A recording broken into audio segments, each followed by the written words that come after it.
नमस्कार दोस्तों, तो आ चुके हैं हम एक नई क्लास लेकर जिसमें हम आज करने वाले हैं इतिहास के महत्वपूर्ण टॉपिक का कवर। आज का महत्वपूर्ण टॉपिक है वो संबंधित है 1909 और 1919 के अधिनियम से संबंधित ये है कि इसमें क्या नए-नए प्रावधान किए गए और किन प्रावधानों के ज़रिए भारतीयों को शासन में प्रतिनिधित्व प्रदान किया गया।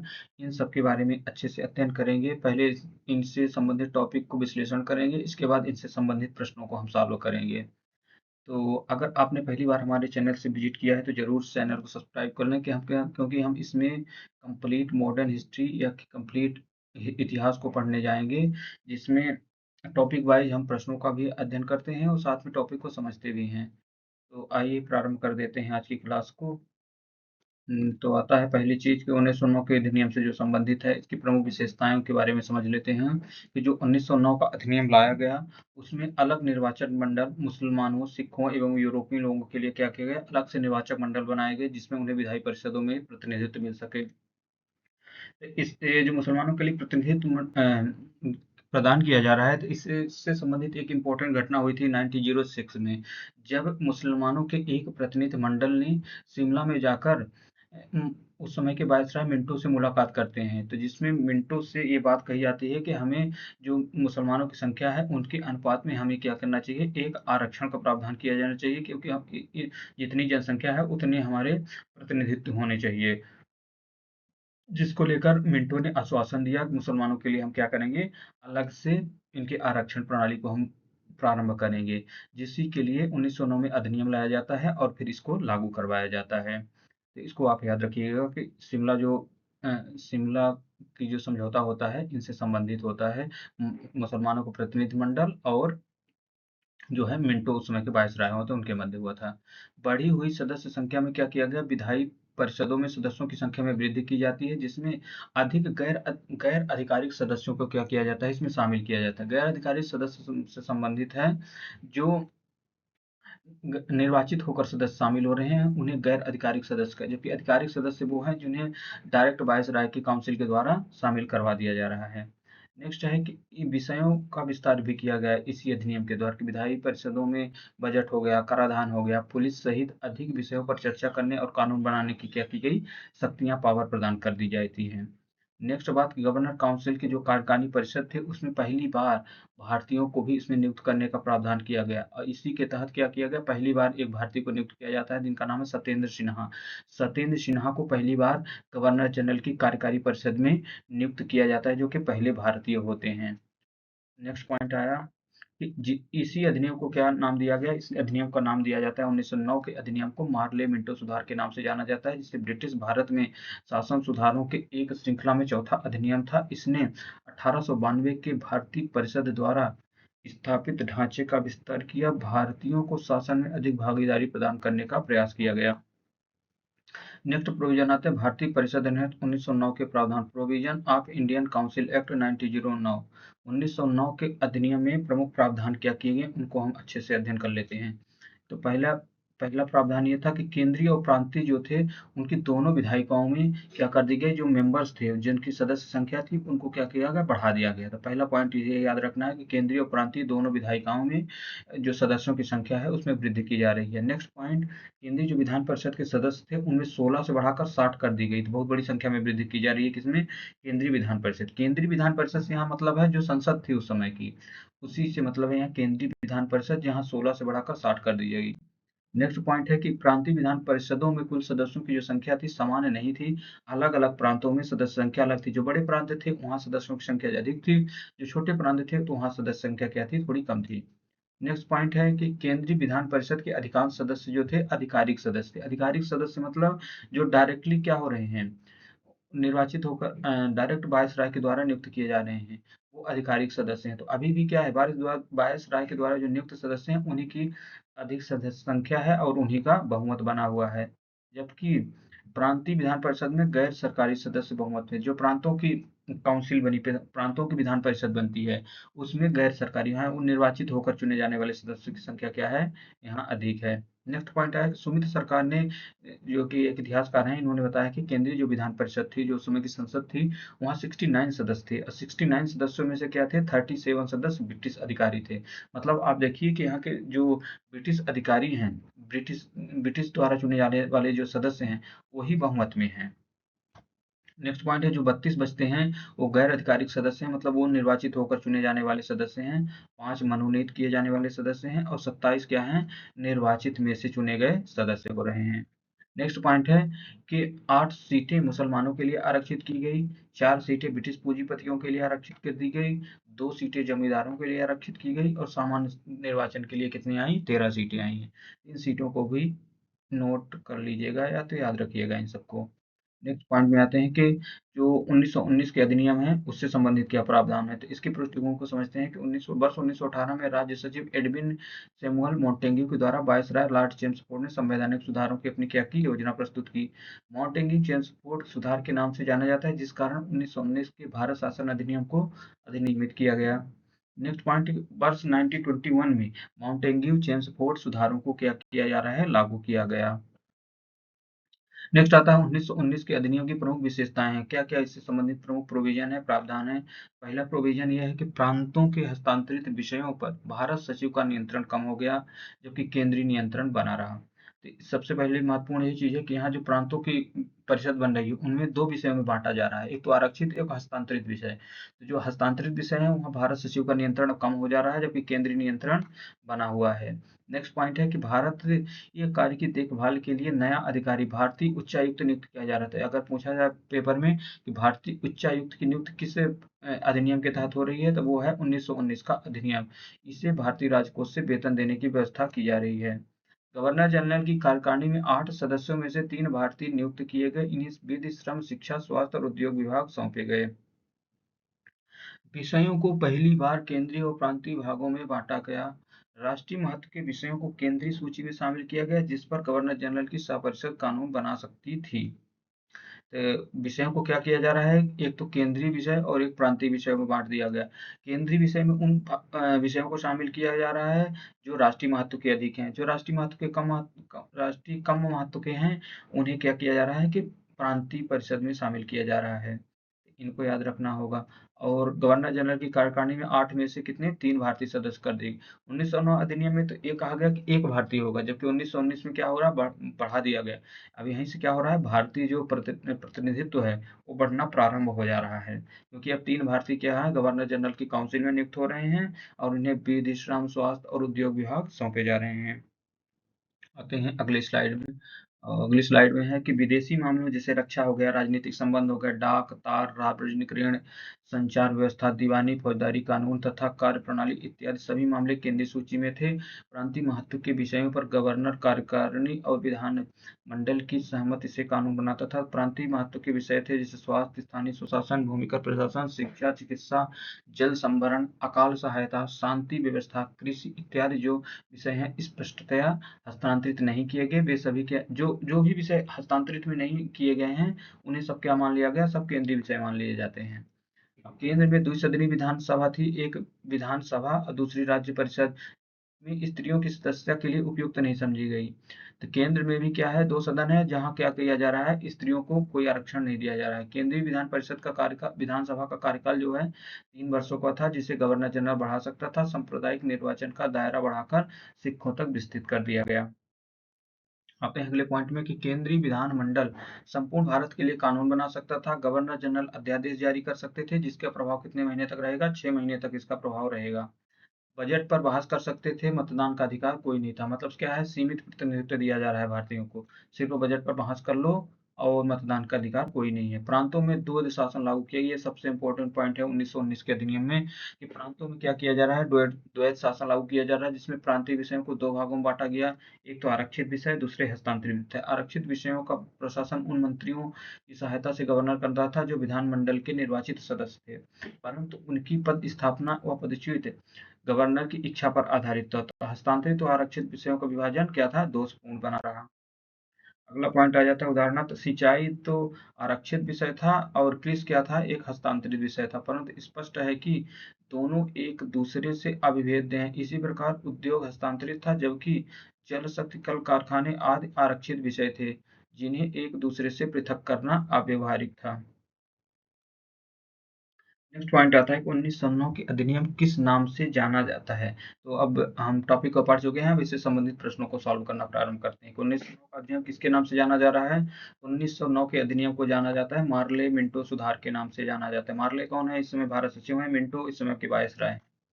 1919 के अधिनियम किस नाम से प्रसिद्ध है? तो 1919 के अधिनियम को मॉन्टेग्यू चेम्सफोर्ड सुधार। मॉन्टेग्यू भारत सचिव है और चेम्सफोर्ड क्या है? भारत के वायसराय हैं। नेक्स्ट आते हैं 1909 अधिनियम का मुख्य उद्देश्य क्या था? तो मेन पर्पज 1909 के अधिनियम का है कि भारतीयों को अधिक प्रतिनिधित्व देना और मुसलमानों के लिए अलग से सांप्रदायिक निर्वाचन प्रणाली की शुरुआत कर देना है। अगला पॉइंट आता है 1919 अधिनियम का मुख्य उद्देश्य। 1919 अधिनियम का मुख्य उद्देश्य है प्रशासनिक शक्तियों का विकेंद्रीकरण करना। इसी में तो द्वैध शासन लागू किया जा रहा है, हस्तांतरित विषय अलग किए जा रहे हैं और आरक्षित विषयों को अलग किया गया है। नेक्स्ट पॉइंट 1909 के अधिनियम में मुस्लिमों को कौन सा अधिकार दिया गया? तो 1909 के अधिनियम में मुस्लिमों को अधिकार दिया गया पृथक निर्वाचन मंडल का अधिकार। नेक्स्ट आता है 1919 अधिनियम में किस प्रणाली को लागू किया गया? तो 1919 अधिनियम में द्वैध शासन प्रणाली यानी कि डायरकी को लागू किया जाता है। अगला पॉइंट आता है कि मार्ले मिंटो सुधार किसके बीच समझौते का परिणाम था? तो मार्ले मिंटो जो था लॉर्ड मार्ले भारत सचिव और मिंटो जो थे वो भारत के वायसराय, उनके बीच एक समझौता होता है जिसको फिर लागू करने के लिए अधिनियम को पारित कर दिया जाता है। अगला प्रश्न आता है कि मॉन्टेग्यू चेम्सफोर्ड सुधार नाम कैसे पड़ा था?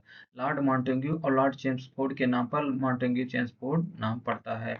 अगला पॉइंट आता है मार्लियामेंटो सुधार का साल कौन सा था? ये था 1909 में मार्लियामेंटो सुधार के नाम से जाना गया। नेक्स्ट आता है 1919 के अधिनियम के तहत कौन सी संस्था बनाई गई? तो 1919 के अधिनियम के तहत केंद्रीय और प्रांतीय विधायिका बनाई जाती है। 1909 अधिनियम के तहत मुस्लिमों का कौन सा विशेषाधिकार मिला? पृथक निर्वाचन अधिकार का जो विशेषाधिकार मिला किसे मिला? मुस्लिमों को मिला 1909 के अधिनियम के तहत। अगला क्वेश्चन है 1919 अधिनियम का भारत की प्रशासनिक प्रणाली पर क्या प्रभाव पड़ा? केंद्रीय और प्रांतीय विषयों का क्या कर दिया गया? विभाजन कर दिया गया। नेक्स्ट आया द्वैध शासन प्रणाली को किस अधिनियम से लागू हुआ? द्वैध शासन प्रणाली 1919 के अधिनियम से लागू कर दी जाती है। नेक्स्ट आता है 1909 के अधिनियम के तहत विधान परिषद में किसकी संख्या बढ़ाई गई? भारतीय सदस्यों की संख्या क्या है विधान परिषद में बढ़ाई जाती है। अगला पॉइंट आता है 1909 के अधिनियम को भारतीयों को ज्यादा स्वतंत्रता देता था? नहीं, यह सीमित सुधार था। 1919 अधिनियम ने भारतीयों को प्रशासन में अधिक भागीदारी दी, हाँ विशेषकर प्रांतीय स्तर पर। 1909 के अधिनियम में कितने सदस्यों वाली परिषद थी? ये थे 60 सदस्य। 60 सदस्य 1909 के अधिनियम में शामिल थे। 1919 अधिनियम में द्वैध शासन किन स्तरों पर लागू हुआ? तो ये होता है प्रांतीय स्तर पर। नेक्स्ट पॉइंट आता है केंद्रीय विधान परिषद का विस्तार 1909 में हुआ। यह 60 से 68 सदस्य केंद्रीय विधान परिषद 1909 में शामिल किए गए। नेक्स्ट पॉइंट आता है 1919 अधिनियम के तहत कितने प्रकार के विषय बनाए गए? तो यहाँ 1919 के अधिनियम में जो विषय थे वो दो थे, एक आरक्षित विषय थे और दूसरा हस्तांतरित विषय थे। नेक्स्ट पॉइंट आया 1909 अधिनियम में भारतीयों को कौन सी सीमित शक्ति दी गई? तो वो थी सलाहकार के रूप में। भारतीय सदस्य जो शामिल किए गए थे उनको एक सलाह किसी भी विषय पर अपनी सलाह दे सकते थे। नेक्स्ट है कि 1919 अधिनियम के तहत आरक्षित विषय कौन नियंत्रित करता था? तो आरक्षित विषय को जो प्रभावी नियंत्रण बना कर रखते थे तो वो रखते थे गवर्नर। नेक्स्ट है प्रांतीय विषय का विभाजन किस अधिनियम में किया गया? तो प्रांतीय विषयों का जो विभाजन है वो किया जाता है 1919 के अधिनियम में, किसमें? आरक्षित और हस्तांतरित विषय में। नेक्स्ट आता है 1909 अधिनियम में मुस्लिम समुदाय के लिए विशेष निर्वाचन मंडल का उद्देश्य क्या था? कि उनके हितों का संरक्षण करना। अगला क्वेश्चन आता है कि क्या 1919 अधिनियम से भारतीयों को पूर्ण स्वतंत्रता मिली? नहीं, यह क्या था, एक आंशिक स्वतंत्रता प्राप्त होती है 1919 अधिनियम से, जिसमें तो सिर्फ ये है कि चुनावों में भाग ले सकते हैं, परिषद का सदस्य बन सकते हैं और किसी मुद्दे पर बहस कर सकते हैं और विरोध कर सकते हैं, लेकिन उसे रोक नहीं सकते हैं, वोट नहीं कर सकते। ये तो तमाम तरह के क्या थे, दोषपूर्ण नीतियां थी। 1909 अधिनियमों को भारतीयों द्वारा किस प्रकार से देखा गया? तो वो था सीमित सुधार के रूप में देखा गया 1909 के अधिनियम को। नेक्स्ट पॉइंट आता है 1919 अधिनियम के तहत विधान परिषद का स्वरूप कैसा था? तो वो था द्विसदनीय विधान परिषद। 1909 के अधिनियम का उद्देश्य ब्रिटिश साम्राज्य के प्रति भारतीयों में क्या भावना पैदा करना था? वफादारी। क्या 1919 अधिनियम में भारतीयों को मंत्री बनने का अधिकार मिला? हाँ, केवल प्रांतीय स्तर पर भारतीयों को मंत्री बनने का अधिकार मिला। मार्ले मिंटो सुधार किस ब्रिटिश वायसराय के कार्यकाल में आए? मार्ले मिंटो जो थे वो लॉर्ड मिंटो के काल में ब्रिटिश वायसराय के काल में आते हैं। नेक्स्ट आता है 1919 अधिनियम के तहत कितने विषय केंद्र के पास थे? तो 1909 के पहले जो 1919 अधिनियम के तहत कितने विषय केंद्र के पास थे? तो सभी विषय जो थे प्रमुख विषय केंद्र के पास ही हुआ करते थे। नेक्स्ट पॉइंट आता है मॉन्टेग्यू चेम्सफोर्ड सुधार कब प्रस्तुत किए जा रहे हैं? तो मॉन्टेग्यू चेम्सफोर्ड सुधार प्रस्तुत किए जा रहे हैं 1918 में, जिनको फिर 1921 में क्या हो रहा है? लागू किया जा रहा है। नेक्स्ट है द्वैध शासन प्रणाली में आरक्षित विषयों का नियंत्रण किसके हाथ में था? द्वैध शासन प्रणाली में आरक्षित विषयों का जो नियंत्रण है वो है गवर्नर और ब्रिटिश अधिकारियों। नेक्स्ट आता है 1909 अधिनियम में विधान परिषद की कार्यक्षमता कितनी बढ़ी? तो 1909 के अधिनियम में विधान परिषद में कार्यक्षमता जो है सीमित रूप से वृद्धि होती है। नेक्स्ट 1919 अधिनियम किस प्रकार की प्रशासनिक प्रणाली का समर्थन करता था? यह सीमित स्वशासन का प्रावधान करता है। क्या मार्ले वीटो सुधार भारतीय नेताओं को संतुष्ट कर पाए? नहीं, यह अपर्याप्त माने गए थे। मॉन्टेग्यू चेम्सफोर्ड सुधार का मुख्य उद्देश्य क्या था? तो भारतीयों को प्रशासन में शामिल करना मॉन्टेग्यू चेम्सफोर्ड सुधार का प्रमुख उद्देश्य है। द्वैध शासन प्रणाली किन राज्यों में लागू हुई थी? तो द्वैध शासन प्रणाली जो लागू हुई प्रांतीय प्रांतीय राज्यों में लागू की जाती है। 1909 अधिनियम से भारतीय परिषद अधिनियम में क्या बदलाव आया? परिषद के सदस्यों की संख्या बढ़ाई गई। नेक्स्ट पॉइंट आता है 1919 अधिनियम के तहत भारत में स्वशासन किस प्रकार बांटा गया? इसमें जो प्रशासन का विभाजन हुआ केंद्रीय और प्रांतीय के रूप में हुआ। अब प्रांतीयों में भी फिर दो विभाजन होते हैं, इसमें आरक्षित और हस्तांतरित विषय में। मॉन्टेग्यू चेम्सफोर्ड सुधार के लिए भारत का दौरा किसने किया था? तो मॉन्टेग्यू जो कि क्या थे? भारत सचिव थे, उन्होंने उस समय दौरा किया था भारत का। नेक्स्ट आ जाते हैं 1909 अधिनियम में मुस्लिम समुदाय की राजनीति पर क्या प्रभाव पड़ा? पृथक निर्वाचन मंडल से राजनीतिक सशक्तिकरण को या मुसलमानों को आरक्षण प्राप्त हो गया, जिससे उनकी जो जनसंख्या थी उसके अनुपात में उनको क्या हुआ? प्रतिनिधित्व में आरक्षण प्राप्त हो गया। नेक्स्ट आया 1919 अधिनियम से भारत में किससे अधिक प्रशासनिक अधिकार मिले? तो प्रांतीय सरकारों को। प्रांतीय सरकारों को क्या हुआ? ज्यादा से ज्यादा प्रशासनिक अधिकार मिले। नेक्स्ट आया मॉन्टेग्यू चेम्सफोर्ड सुधार का भारतीयों द्वारा विरोध क्यों हुआ? क्योंकि इसमें जो सुधार था वो काफी सीमित था। नेक्स्ट आते हैं कि 1909 अधिनियम में भारत परिषद में कौन शामिल हुए? तो नामांकित जो भारतीय सदस्य थे 1909 के अधिनियम में परिषद में शामिल हो जाते हैं। नेक्स्ट पॉइंट आता है 1919 अधिनियम में प्रांतों के लिए मंत्री पद किसके अधीन थे? तो वो थे स्थानांतरित विषयों के लिए भारतीय मंत्री। अगला पॉइंट आता है द्वैध शासन प्रणाली की असफलता का मुख्य कारण क्या था? द्वैध शासन प्रणाली की असफलता का मुख्य कारण था अधिकारों का असमान वितरण। 1909 अधिनियम के अनुसार किसी प्रांत में पृथक निर्वाचन किस आधार पर दिया गया? वो दिया जाता है धार्मिक आधार पर। 1919 अधिनियम का लागू होना का वर्ष क्या है? 1921। अगला आता है कि मार्ले मिंटो सुधार के तहत मुस्लिमों के लिए क्या व्यवस्था की गई? उनके लिए अलग निर्वाचन मंडल की व्यवस्था की गई। 1919 अधिनियम में प्रांतीय विधान सभाओं का गठन कैसे हुआ? तो वो होता है द्विसदनीय प्रणाली। नेक्स्ट है मार्ले मिंटो सुधार का स्वागत किसने किया? तो मुस्लिम लीग ने क्या किया? मार्ले मिंटो सुधार किया। क्यों? क्योंकि उसमें मुसलमानों के लिए क्या किया गया? अलग से निर्वाचन प्रणाली की निर्वाचन व्यवस्था करवाई गई। और क्या 1909 अधिनियम भारतीय राष्ट्रीय कांग्रेस को संतुष्ट कर पाया? नहीं। 1919 अधिनियम के तहत शिक्षा का अधिकार किसे सौंपा गया? तो ये प्रांतीय सरकारों को सौंपे गए। कौन? शिक्षा, स्वास्थ्य, कृषि, भूमि कर से संबंधित जो भी प्रावधान थे ये किसमें आ गए? प्रांतीय सरकारों के आ गए। अगला था क्या द्वैध शासन प्रणाली सफल रही? नहीं, यह असफल रही है। 1909 अधिनियम से पहले भारत में कौन सा अधिनियम लागू था? तो 1909 अधिनियम से पहले भारत का जो अधिनियम लागू था 1892 का भारत परिषद अधिनियम लागू था।